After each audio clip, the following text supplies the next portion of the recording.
বলতে পারবা পৃথিবীর বুকে সর্বপ্রথম কোন মানুষটাকে আল্লাহ তাআলা সৃষ্টি করে পাঠিয়ে দিয়েছেন?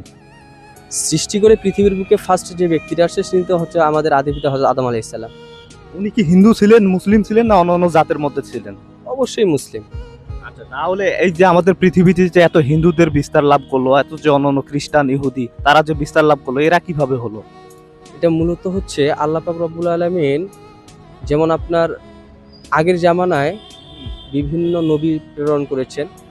তো ইনাদের থেকে পরবর্তীতে শেষে এসে আমাদের প্রিয় নবী হযরত মুহাম্মদ সাল্লাল্লাহু আলাইহি সাল্লামকে প্রেরণ করেছেন। তো সেখান থেকে দেখা যায় খ্রিস্টানরা যেভাবে তৈরি হয়ে এসেছে যে তারা তাদের ধর্মগ্রন্থটাকে নিজের মন মতো সাজিয়ে নিয়েছে। এরপরে দেখা যায় খ্রিস্টান, বৌদ্ধ এভাবে বিভিন্ন ধর্মের আবির্ভাব ঘটে। কিন্তু হিন্দুদের যে বিভিন্ন মূর্তি পূজা সেটা মূলত হচ্ছে হযরত মুসা আলাইহিস সালামের জামানা থেকে বিভিন্ন ধরনের মূর্তির পূজা শুরু হয়। এখান থেকে একটা যেটা হচ্ছে বনি ইসরাইল জাতির একটা ঘটনা আছে, যে গরুর বাছুর থেকে তারা মূলত এই মূর্তি পূজা শুরু হয়।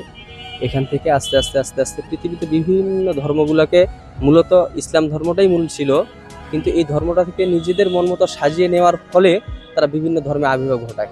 يا مرحبا